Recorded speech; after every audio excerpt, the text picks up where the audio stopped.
자, 누가복음 4장 지난 시간에 다 예수님의 시험 받는 부분만 봤고요. 뒷부분을 보도록 하겠습니다. 14절부터 볼 텐데 읽겠습니다. 예수께서 성령의 권능으로 갈릴리로 돌아오시니 그의 명성이 온 지방에 두루 퍼지더라. 주께서 그들의 회당에서 가르치시니 모든 사람에게서 영광을 받으시더라. 주께서 자라나신 나사렛에서 오셔서 자신의 관례에 따라 안식일에 회당에 들어가서 성경을 읽으려고 서시더라. 선지자 이사야의 책을 들으니 그 책을 펴시고 이같이 기록된 부분을 찾으시더라. 주의 영이 내게 임하시니 이는 가난한 자들에게 복음을 전하게 하시려고 내게 기름을 부으심이라. 그가 나를 보내셨으니 이는 마음이 상한 자를 치유케 하시며 포로들에게 구원을 선포하고 눈먼 자를 보게 하고 짓밟힌 자들을 해방시켜 주시고 주의 기뻐 받으신 애를 전파하게 하심이라고 하시고 책을 덮으신 후 그것을 맡은 자에게 다시 주고 앉으시니 회당에 있는 모든 사람의 눈이 그에게로 주목되더라. 주께서 그들에게 말씀하기 시작하시어 이 성경이 오늘날 너희 귀에 이루어졌느니라고 하시니 모두가 주의 증거를 인정하면서도 주의 입에서 나오는 은혜로운 말씀들을 이상히 여기고 말하기를 이 사람이 요셉의 아들이 아니냐고 하더라. 자, 예수님께서 시험을 받으시고 이제 요한복음에 따르면 다시 유대 땅으로 가서 요한을 만나고 하나님의 어린 양 이 이제 말씀 듣고 또 이렇게 몇 명의 제자들 만나시고 그리고 갈릴리로 올라오시는 거예요. 6월절도 지내시고 갈릴리로 올라오시게 되는데 갈릴리로 올라오셨을 때 주님께서는 이제 마태복음과 누가복음에 따르면은 바로 복음을 전하시는 거죠. 때는 침례 요한이 감옥에 잡힌 상태가 되었고 예수님은 대중들을 상대로 복음을 전하십니다. 여기 14절에서 성령의 권능으로 갈릴리로 돌아오시다고 말했고 그의 명성이 온 지방에 두루 퍼지더라 그랬는데 요건 이제 누가복음에서는 이렇게만 나오지만 좀 전에 말씀드린 것처럼 요한복음과 이렇게 비교해 보게 되면 예수님이 요한복음 2장 사건 그 뭐예요? 성전에서 그 이제 장사하는 사람들이 쫓고 그렇죠. 그리고 거기서도 일부 이제 이적들을 행하셨던 것 같아요. 그러니까 사람들이 예수님에 대해서 보고 아 저런 모습 저런 분이 있구나. 근데 갈릴리로 오니까 그분이 갈릴리로 오신다. 명성들이 이제 명성이 퍼지는 거죠. 그래서 예수님이 설교하는데 어디냐 찾아보기도 하고 이런 일들이 벌어지는 막 그런 상황이에요. 근데 주님께서 행하신 첫 번째 사건은 뭐냐면은 나사렛 회당에서 자기 자신이 이제 그리스도임을 증거하는 겁니다. 자, 나사렛 회당에 들어가셨는데 거기서 거절당하게 되죠. 15절 보니까 회당에서 가르치셨다 그러고요. 회당에서는 당시 어떠냐면은 회당에 모이면은 사람들이 회당에 이제 그 형제들이죠. 남자들이 회당에 있는 성경을 비치된 성경을 읽어요. 읽고 또 강론도 하고 토론도 하고 이런 게 회당의 모습이거든요. 마치 예수님이 가셨을 때 예수님 성경을 받아들고 읽으시는 겁니다. 이사야서를 읽으시는 거죠. 읽으셨어요. 읽으신 마침 이 부분이 바로 이사야 61장이거든요. 61장의 인용을 이제 61장의 1절과 2절을 읽으셨는데 당시에는 절 구분은 없었죠. 이사야 61장을 읽으셨는데 오늘 우리가 보니까 이제 1절과 2절 중간까지란 말입니다. 내용은 그대로 되었지만 약간 좀 다른 부분이 있습니다. 구약 성경을 신약 성경에 인용할 때 뭐 토시라든지 상황들을 조금씩 바꿔 인용하긴 하죠. 큰 틀은 같아요. 어쨌든 61장에 보게 되면은 1절을 그대로 읽고 2절에서 중간에 끊습니다. 주의 기뻐 받으신 해를 선포하고 까지만 읽고 딱 멈추는 거예요. 그 뒷부분들은 읽지 않았습니다. 더 읽으셔도 되지만 왜 더 읽지 않았냐면 21절에서 이 성경이 오늘날 너희 귀에 이루어졌느니라 그랬거든요. 그러니까 뒤에 건 아직 이루어지지 않았으니까 이루어진 것까지만 이제 그 인용하신 거죠. 그러니까 이 모든 것들이 이루어질 것이라 했으면 다 인용하셨겠죠. 다 읽으셨겠죠. 근데 이루어졌느니라라고 말하면서 딱 끊으신 것은 예수님이 출임 때 나타나셔서 지금 내가 그리스도로 왔어. 이걸 전파하기 위함이란 말입니다. 물론 이사야 61장의 뒷부분도 모두 그리스도 메시아에 관한 부분이긴 하지만 뒤의 내용들은 아직 성취가 안 될 내용들이란 말입니다. 주님은 지금 성취할 내용들까지만 말씀하시고 자, 이 말씀 너에게 이루어졌어. 무슨 말이야? 내가 바로 그리스도야 그 말입니다. 메시아에 관한 예언입니다. 자신이 예언된 메시아다, 그 말씀을 하고 있는 거죠. 자, 나사렛 사람들 이 말씀 듣고 어떠한 반응을 했나요? 22절 보니까 주의 증거를 인정하면서도, 증거를 인정했다는 건 뭐냐면 예수님이 표적도 행하시고 위대한 일을 행하시는 걸 볼 때 좀 대단한 선지자 같아, 적어도 선지자로는 인정할 수가 있었던 거예요. 그런데 주의 은혜로운 말씀들을 이상히 여겼다. 은혜로운 말씀이라는 얘기는 지금 읽었던 이런 말씀들이 예수 그리스도 자기 자신이 메시아고 내가 너희들에게 구원을 위해서 왔어, 이런 말이거든요. 지금 읽었던 18절 보게 되면 마음이 상한 자를 치유하고 포로들에게 구원을 선포하고 눈먼 자를 보게 하고, 얼마나 은혜로운 말씀이에요. 지금 이스라엘 백성들은 로마에 압제되어 있었단 말이에요. 그리고 유대인들 중에 개인적으로 사회적으로 압제받는 사람도 있었을 것이고, 세리 같은 사람들, 귀족들 같은 사람들에게서 많은 것들이 이제 착취당한 사람들도 있을 것이고, 그렇죠? 또 실질적으로 가난한 사람들 많이 있었을 것이고, 그들이 이런 말을 들을 때 어땠습니까? 아, 저분이 메시아야, 이걸 둘째 치고요. 아, 저런 것들이 이루어진다고? 얼마나 은혜로운 기쁜 소식이에요. 일종의 복음이잖아요. 그들을 해방시켜준다는 복음이잖아요. 어둠에서 광명을 비친다는 귀한 소식이잖아요. 그런 말을 들을 때 참으로 은혜로운 말씀이긴 한데, 도대체 저 사람이 뭔데 저 말씀을 하실까, 그렇죠? 뭔데 저 말씀을 하시고 우리한테 이루어졌다고 말하는 얘기죠. 받아들일 수가 없는 거예요. 이해할 수가 없는 거죠. 뭔가 저분이 대단한 사람 같긴 한데, 근데 저런 은혜로운 말씀을 자기가 이룬다고 받아들이기 힘든 거죠. 이상히 여기는 겁니다. 하는 말이 뭐냐면 이 사람이 요셉의 아들이 아니냐, 이거죠. 자, 요셉의 아들이란 말은 뭐냐면, 예수님은 여기서 내가 하나님의 아들이야, 내가 그리스도라는 말을 직접 하진 않았지만 결과적으로 그 말씀을 하신 거란 말이에요.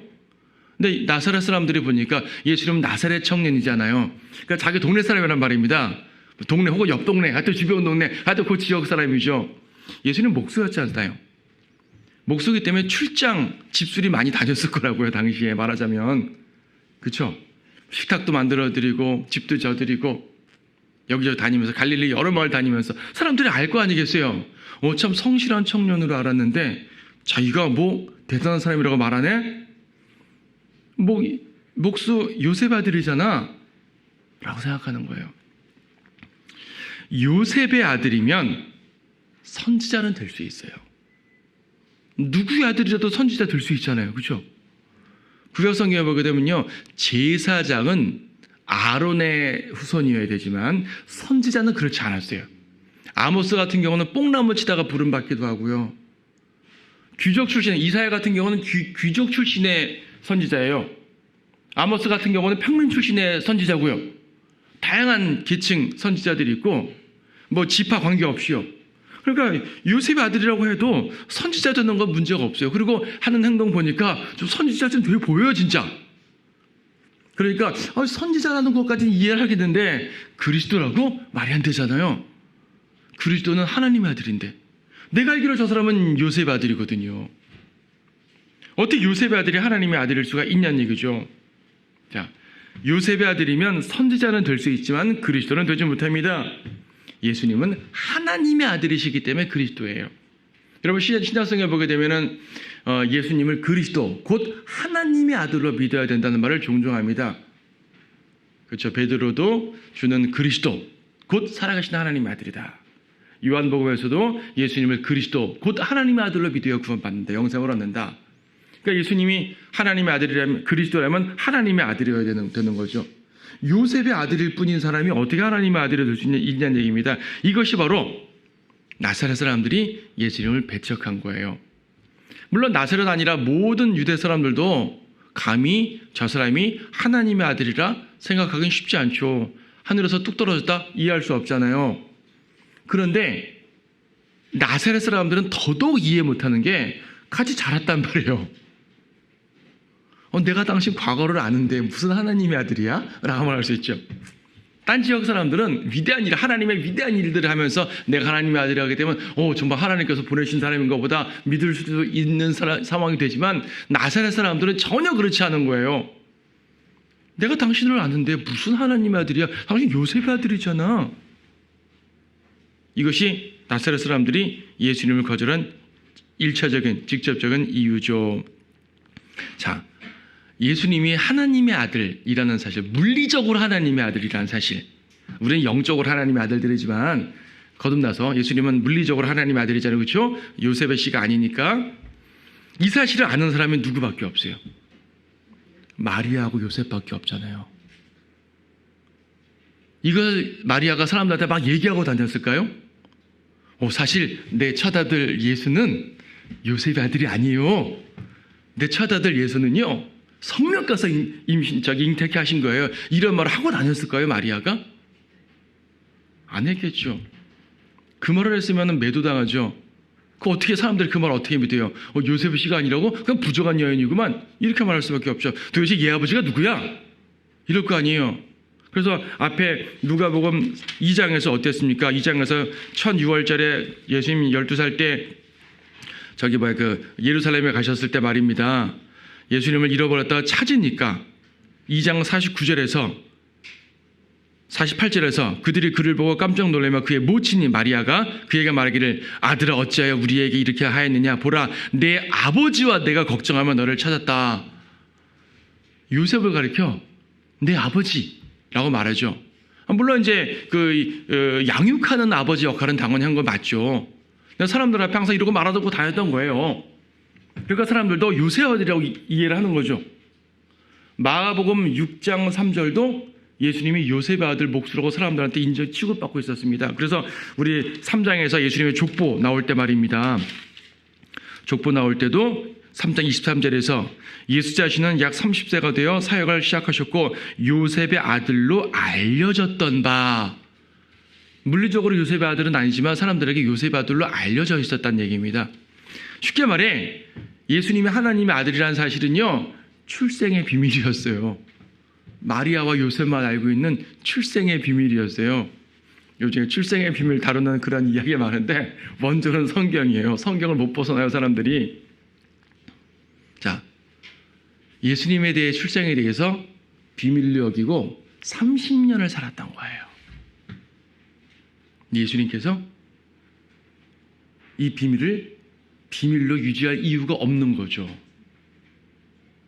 메시아의 사역을 하려면 특히 이 사실이 비밀이 되어서는 안 됩니다. 이건 드러나야 돼요.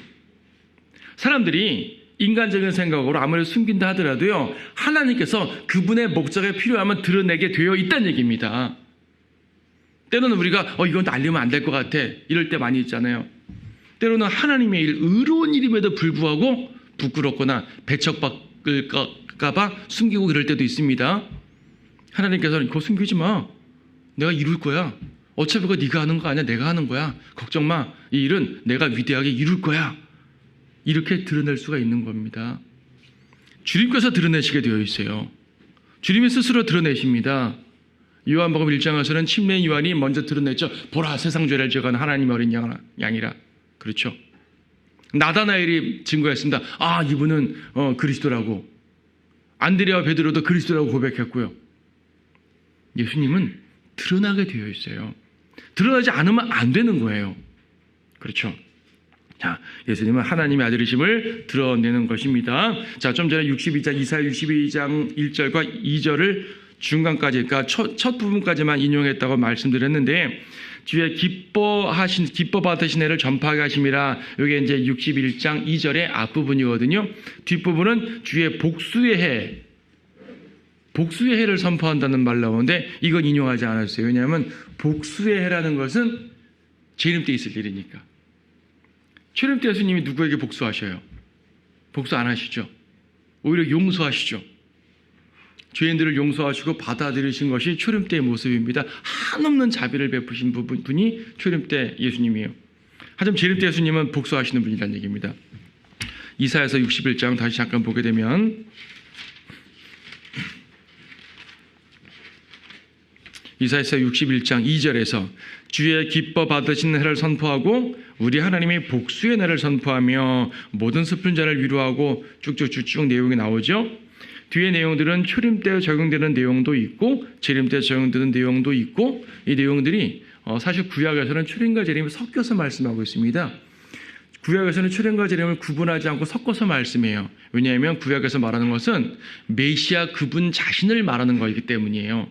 메시아 그분 자신을 말하고 그분이 오셔서 왕이 되신다. 이 말씀을 하는 것이 구약 성경의 핵심입니다. 예수님이 왕은 왕이로되 초림과 재림이 나눠진다는 것을 구약 성도들은 알지 못했던 겁니다. 그냥 메시아 자체에 대해서만 예언한 건데 신약적 관점으로 보니까 초림 재림이 나눠지잖아요. 그렇죠? 그래서 이것은 신약에서 계시된 진리인 거예요. 구약에서는 초림과 재림이 나눠지지 않았고 초림과 재림이 나눠지는 건 신약에서 계시된 진리죠. 이제 그래서 구약 성경을 인용할 때도 초림과 재림을 나누어서 보는 게 필요한데 성경 지식에서 부족한 분들은 구약 성경 볼 때 어디가 초림이고 어디가 재림이지 좀 혼동될 수도 있잖아요. 주님이 직접 알려주신 거예요. 여기까지 초림이고 요 다음 거 재림이야. 알려주셨기 때문에 어렵지 않습니다. 적어도 이 부분에 대해서는요. 그래서 이제 초림 때 구원의 날, 여기서 주의 기뻐 받으시는 해라고 말하는데 고린도후서 6장 2절에서는 또 이제 이사야의 다른 부분을 인용하면서 기뻐 받으시는 해요. 지금이 구원의 날이라 이런 말 표현하죠. 구원의 날. 그 기뻐 받으시는 해, 기뻐 받으시는 날이라는 말은 기뻐 받으시는 때라는 말은 구원의 날이라는 말인데 물론 구원이라는 말 자체도 초림 때 구원, 재림 때 구원 설명할 수 있지만 그렇게 다 살펴지 말고 주님께서 초림 때 구원의 주님으로 오셨다는 것으로 이해를 하시면 돼요. 앞에 말한 내용 모두 구원주 예수 그리스도에 대한 모습이거든요. 마음이 상한 자를 치유케 하고 포로들에게 구원 선포하고 눈먼 자를 보게 하고 짓밟힌 자들 해방시켜주고 이런 내용들이 이스라엘 사람들에게는 자기들의 민족적 해방을 말하는구나 라고 이해를 하셨겠지만 우리가 영적으로 보더라도 우리의 영적으로 마귀의 포로되었던 우리들 말입니다. 죄의 종이 되었던 우리들 말입니다. 억압받았던 우리들 말입니다. 우리들을 해방시키고 그렇죠. 우리에게 자유를 선포하시는 그 십자가의 은혜로서 볼 수가 있는 거죠. 예수님 초림 때 이 일들을 이루신 겁니다. 주님께서 내가 이거 이루러 왔어. 좀만 기다려. 내가 십자가 죽을 거야. 물론 여기서는 십자가 죽음 같은 거 얘기하지 직접적으로 말하지는 않지만은 결과적으로 주님이 메시아가 되셔서 구원하신다.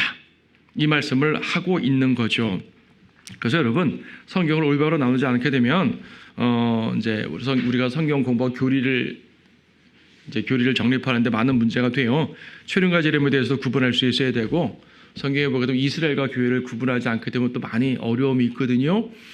구약에 이스라엘에게 주신 그러한 교리적인 명령들을 우리한테 적용하게 되면 이단 교리가 나오게 돼요.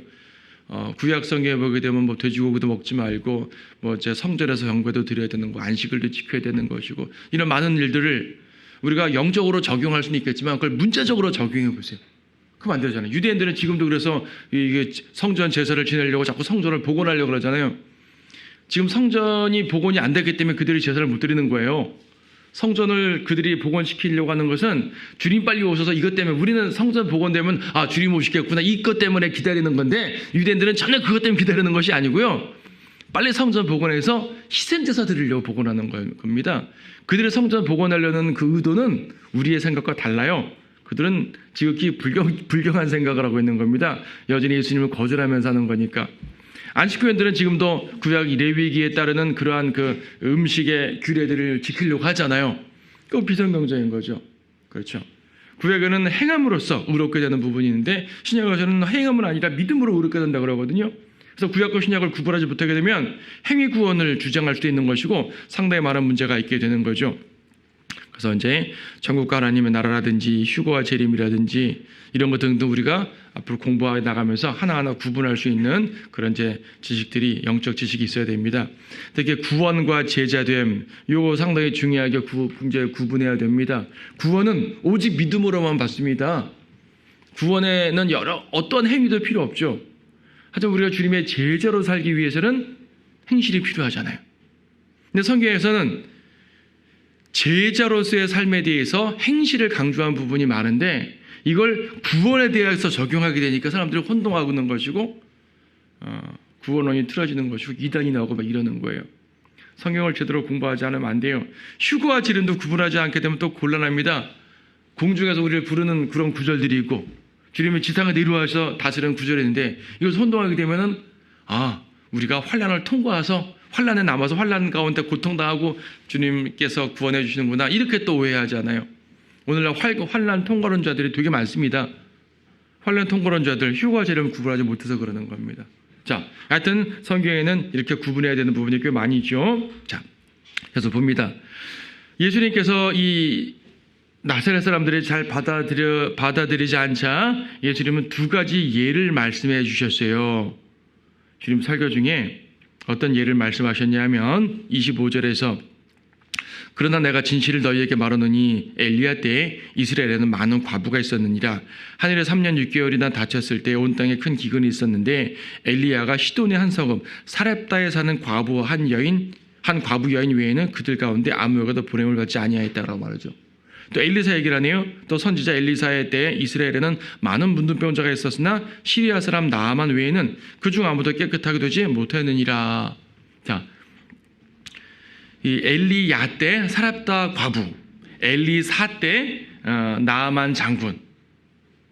이 말을 하니까 갑자기 사람들이 분으로 가득 찼어요. 28절 회당에 있는 모든 사람이 이런 말씀을 듣고 분으로 가득 차서 예수님을 성읍 밖으로 밀어내가지고 벼랑 끝으로 가서 밀어버리려고. 나사렛이라는 동네 자체가 이렇게 언덕 위에 세워져 있거든요. 완만한 언덕이 아니라 언덕으로 올라가게 되면은 한쪽 끝에 벼랑이 되어 있는 그런 부분이 있어요. 밀어버리려고 그런 거죠. 왜 요 예를 드니까 화가 났을까요? 앞에서는 예수님의 말씀을 통해서 참 그 증거는 많이 있는데 자기가 그리스도 저 은혜로운 말씀들이 참 이해가 안 간다. 요셉의 아들이 무슨 저런 말을 해? 하고 약간 의아하는 정도였지만 뒤에서 이 얘기를 하니까 분노가 가득 찼어요. 도대체 요 얘가 뭐가 이상하길래 분노하죠? 여러분들은 요 두 가지 사례에서 분노할 만한 게 이해가 됩니까? 왜 분노하죠? 자, 여기서 사렙다 과부는 이방인이에요. 이방 여인이에요. 시돈 출신이거든. 시돈. 이스라엘 땅 북쪽에 있는 투로와 시돈이죠. 구약에 종종 나오는 시돈 사람이고 여기 나아만 장군도 시리아 사람이에요. 이 사건들에 대한 것은 열왕기상 열왕기하에 자세히 나와 있어서 그 상황은 다 알지만 지금 예수님께서 앞에서 뭘 말했냐면 구원을 말했습니다. 구원을 말했고 문맥적으로 자기 자신이 그리스도임을 간접적으로 설명을 하셨어요. 내가 구원하는 분이야. 내가 구원하는 그리스도야. 라고 말하면서 이스라엘에 갇히고 억눌린 자들을 해방할 것이다. 라고 말했으면 이렇게 반응 안 했어요. 예를 든 게 이방인들이에요. 구원을 말하면서 이방인들을 말하셨어요, 지금. 이 사람들은 이방을 앞서 나오고 있는데 이방인들을 구원하신대요. 아니 메시아면은 이스라엘의 메시아가 되지 메시아면서 이방인의 메시아가 돼? 분노한 겁니다. 구원이 이방인에게 간다고 말하지 않아요. 저 가짜 메시아네. 저 그리스도네 그거예요. 우리가 알고 있는 메시아는 그런 분이 아닌데 전혀 다른 걸 제시하네. 저 가짜 메시아 아니야. 선지자 사칭했네. 선지자 사칭하면 죽여야 되잖아요. 구약에서. 그렇게 반응을 해버린 겁니다. 또 있죠. 문둥병 치유를 말하는데 구약에서 엘리사가 나아만 문둥병 치유했죠. 엘리사가 직접 만든 건 아니지만은 어떻습니까? 요단강 가서 7번 씻어라. 문둥병 나았죠. 사복음서 이어지는 내용들 쭉 보게 되면 예수님이 문둥병자를 치유하신 적이 꽤 많죠.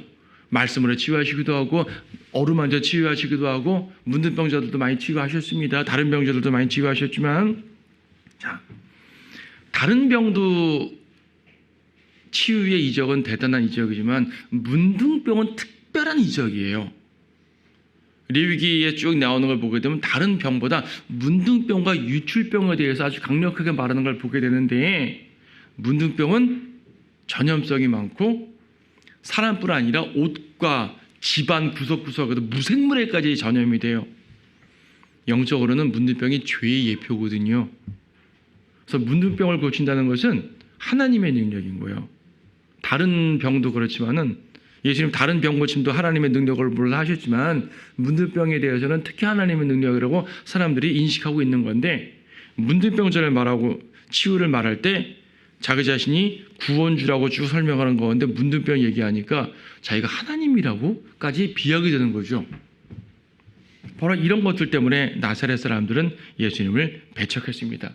내가 알기로 너는 요셉의 아들일 뿐이야. 요셉의 아들이 성경 좀 알고 경건하게 신앙생활하는 건 참 좋겠지만 어떻게 감히 자기를 하나님의 선지자, 하나님의 아들, 메시아, 그리스도, 구원자 이렇게 말할 수가 있는 거야. 특히 이방인에게. 이런 것들이 나사렛 사람들은 분노가 가득 찼던 거죠. 하지만 예수님이 말씀하신 모든 것들은 사실 아닙니까? 예수님은 하나님의 아들이 맞고요. 예수님은 우리를 구원하시는 분 맞고요. 그렇죠? 예수님은 하나님의 능력으로 죄를 제거하시는 분 맞고요. 예수님은 이방인에게 빛을 가져다 주신 분 맞죠? 그래서 우리가 구원받았죠. 여러분 모두 이방인 아니세요? 여러분 중에 유대인 혹시 핏줄이 있으세요? 없잖아요. 우리 다 이방인이잖아요. 주님께서 이렇게 말씀하지 않으셨다면 우리는 구원받지 못하는 겁니다. 그래서 예수님께서는 그분의 구원 사역이 어떻게 펼쳐질지를 처음부터 예고하셨고 그런 모든 것들이 앞으로 이제 예수님의 모든 지상생의 공생애 중에 배척받을 것을 다 예고하신 겁니다. 여기서는 나사렛 사람들에게 배척받은 거지만은 이 배척받은 모습이 향후 바리새인들에게 다른 많은 유대인들에게 배척받는 그대로의 모습들인 거예요. 결과적으로는 여기서 그들은 예수님을 죽이지 못했습니다. 죽이면 안 되죠. 아직 예수님은 사역 초기인데 적어도 3년은 더 지나야 죽으시는 거란 말이다. 그렇죠? 그래서 30절 그러나 주께서는 그 사람들의 중간을 가로질러 가시더라. 저는 복음서에서 이 구절이 참 되게 멋져요. 이걸 영상으로 만들게 되면은 하여튼 그냥 이 분노를 가득 찬 사람들이 예수님을 죽이려고 손을 막 이러는데 감히 예수님 터치하지 못하고 예수님이 딱 지나가시니까 이렇게 쫙 길이 갈라지는 거죠. 예수님 밀어버리려다가 감히 손대지 못하고 막 비키는 거예요. 눈에는 분노가 가득 찼는데 어찌하지 못하죠. 예수님은 유유히 그들을 다 쳐다보시면서 가운데로 지나가시는 겁니다. 참 멋진 장면이에요. 제가 만약에 드라마 작가면 그렇게 멋지게 영화를 만들겠는데 저는 그럴 실력은 없어요. 어쨌든 주님께서는 죽으시러 오셨지만 스스로 목숨을 내놓는 분이시지 다른 사람에 의해서 죽으시는 분이 아닙니다. 물론 십자가에 죽으실 때 다른 사람에 의해서 죽음 당한 거 맞지만 그건 주님께서 자신을 죽음으로 이제 내주셨기 때문에 가능한 거죠. 내주셨기 때문에.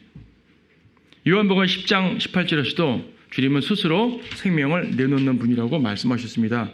요한복음 10장 18절 말씀에서 아무도 생명을 내게서 빼앗을 자가 없으나 내 스스로 그것을 내어놓느니라.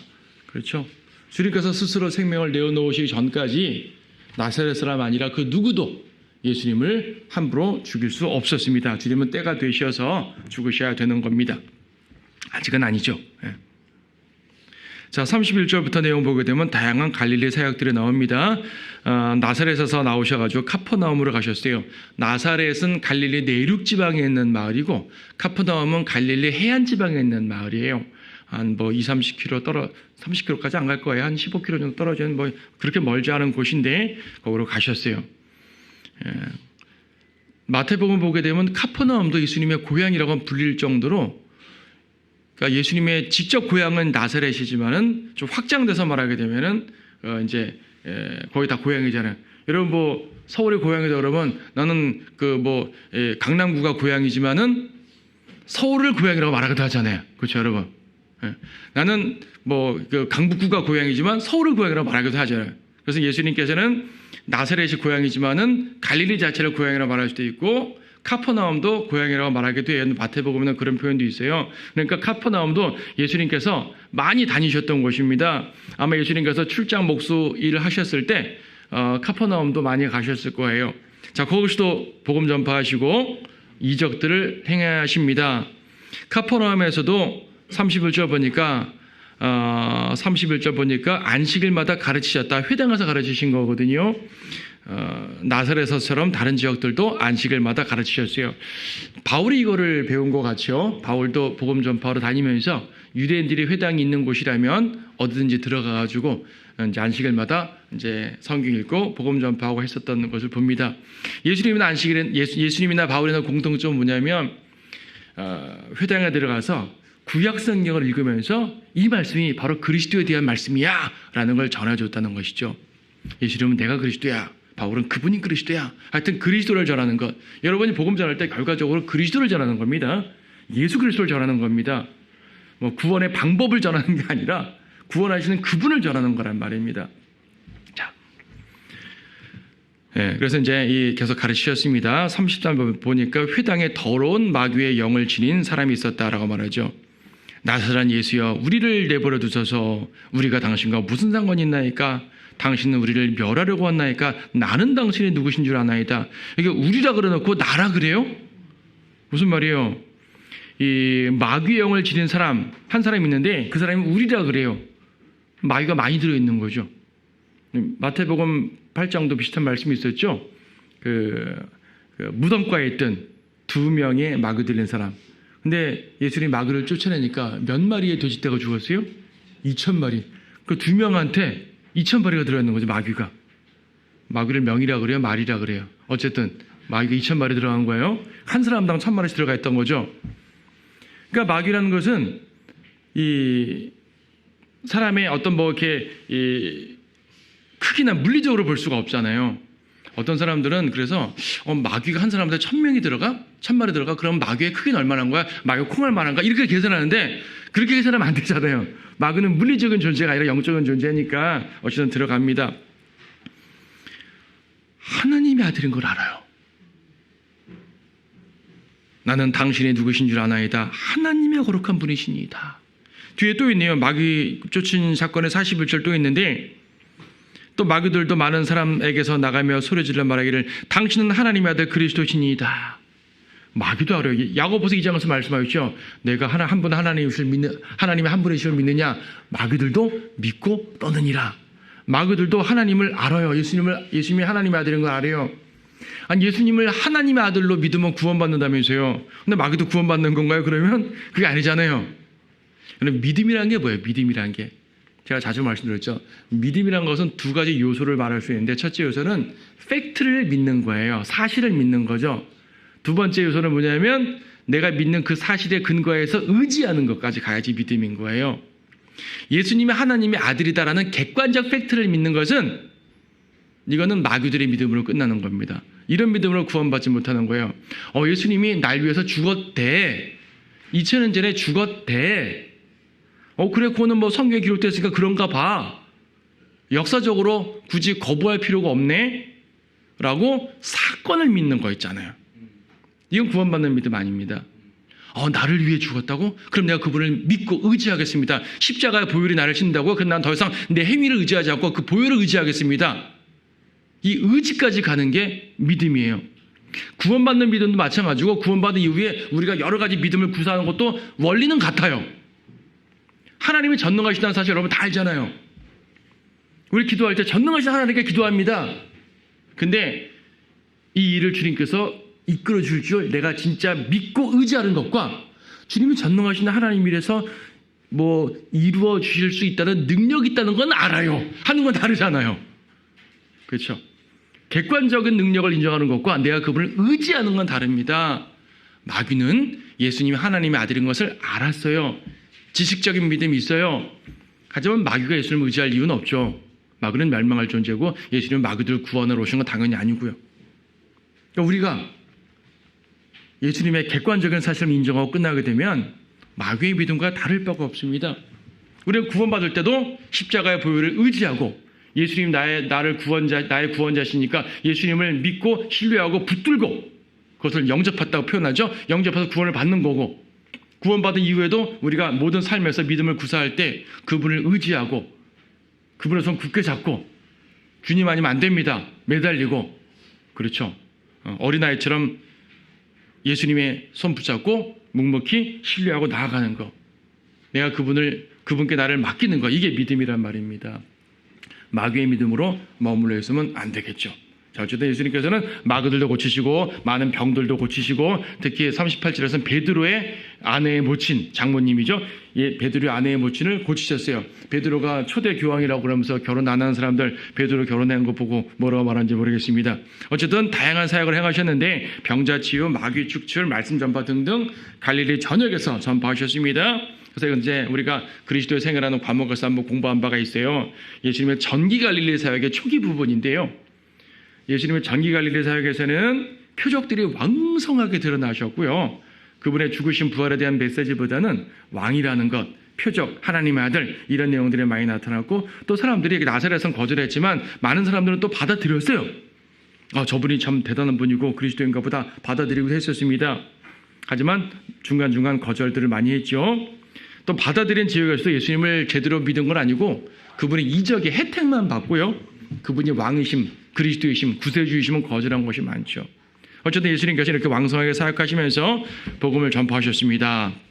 자, 5장에서 또 어떤 일이 펼쳐지는지 다음 주에 보도록 하겠습니다.